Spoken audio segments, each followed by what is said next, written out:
ఒకసారి నా తండ్రి నాకు చెప్పిన జ్ఞాపకం, మా తల్లి చివరి డెలివరీ మా చిన్న తమ్ముడు, ఒక తమ్ముడు ఉన్నాడు సురేష్ అని. ఆ తమ్ముడు పుట్టుకలో మా అమ్మ చావు బ్రతుకుల మధ్యలోకి వెళ్ళింది. అంటారు కదా, బాలింతలకి ఏదో వ్యాధి వస్తుంది కదా, దాన్ని ఏదో అంటారు కదమ్మా.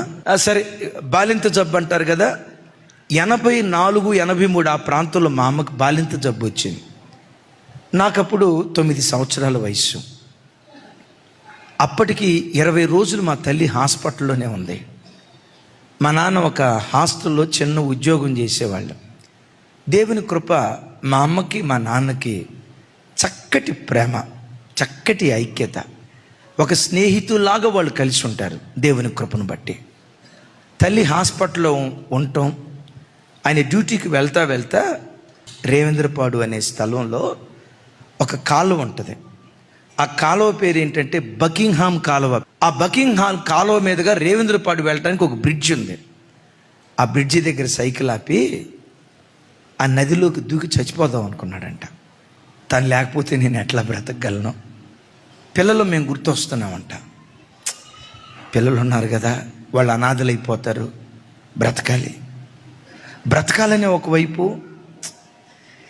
ఇక తాను లేని జీవితం నాకెందుకులే ఒక నిర్లిప్తత. ఆ బ్రిడ్జి మీద నిలవబడి ఆ నీళ్ళలో దూకుదామని బ్రిడ్జి దగ్గర నిలవబడ్డాడట. మా నాన్న చెప్తాడు, ఆ నీళ్ళలో దూకుదామని నీళ్ళ వైపు చూస్తూ ఉంటే ఆ నీళ్ళల్లో నుంచి యేసుక్రీస్తు వారి సిలువ దృశ్యం కనపడి, నా కుమారుడా, నేను నీకున్నానురా, నీ భార్యను బ్రతికిస్తా, నీ సంతానాన్ని నేను ఆశీర్వదిస్తా, భయపడకో, నేను నీకున్నానురా అని ఆ నీళ్ళల్లో నుంచి సిలువ దృశ్యం అలా కనపడితే ఆ సిలువలో నుంచి ప్రభు మాట్లాడాడట. ఆ మాట నాకు చెప్తే, ఓసారి నేను సేవకు వచ్చిన తర్వాత నోతక్కి అనే ప్రాంతానికి వెళ్ళా. ఆ బ్రిడ్జి ఎక్కేటప్పుడు మా నాన్న చెప్పిన మాట గుర్తొచ్చి, దేవా, మా నాన్నకు నువ్వు దర్శనమయ్యావా? మా నాన్నతో నువ్వు మాట్లాడేవా? నీ సంతానాన్ని నేను ఆశీర్వదిస్తానన్నావా?